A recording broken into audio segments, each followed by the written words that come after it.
दोस्तों, कहानियाँ तो हम कई बार सुनते हैं और कई कहानियाँ हमारे जीवन में महत्वपूर्ण परिवर्तन लेकर आती हैं। कहानियों से हमें बहुत सारी सीख मिलती है। अगर हम समझें कि उस कहानी को किस उद्देश्य से लिखा गया है, उसके पीछे क्या संदेश है, और अगर हम उस संदेश को सही से समझ पाएँ, तो हमारे जीवन की कई बड़े से बड़ी मुश्किलें दूर हो जाती हैं, खत्म हो जाती हैं।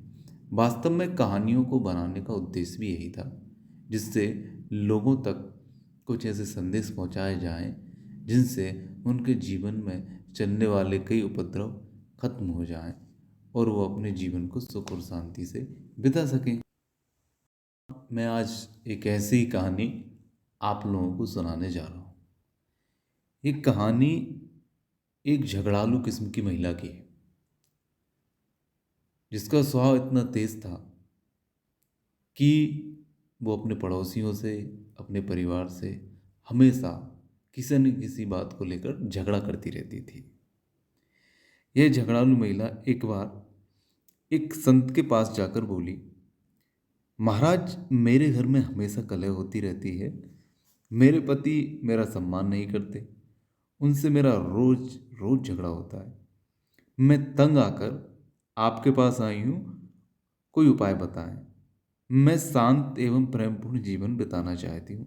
संत पहले मुस्कुराए, हंसे, फिर उन्होंने कहा, मैं तुम्हें एक सीसी दवा दूंगा, जिसकी कुछ मात्रा तुम्हें अपने मुंह में तब रखनी होगी जब तुम्हारे पति गुस्से में तुमसे ऊंची आवाज में बात कर रहे हो या तुमसे झगड़ा कर रहे हो।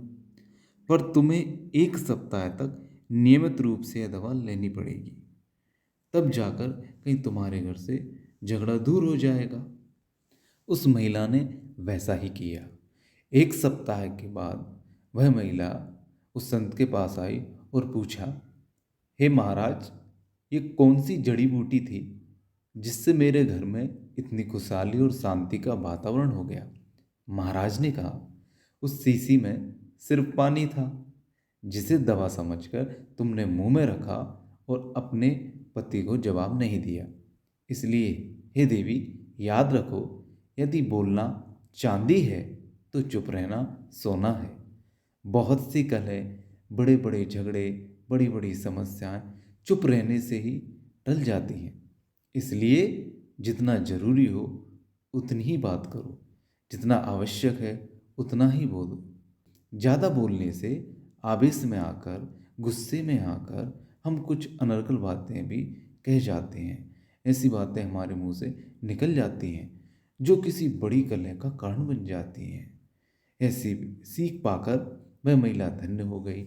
हमें भी यह ध्यान रखना चाहिए कि कई बार हमारे सिर्फ खामोश रहने से हम कई बड़े बड़े झगड़ों से, कई बड़े विवादों से बच जाते हैं। और अगर हम ऐसा ना करें, कुछ गलत बोलें, तनाव में आ जाएं और ज़्यादा बोलकर हम कुछ ऐसा कर देते हैं या हम कुछ ऐसा बोल देते हैं जिससे हम भारी मानसिक तनाव का शिकार हो जाते हैं।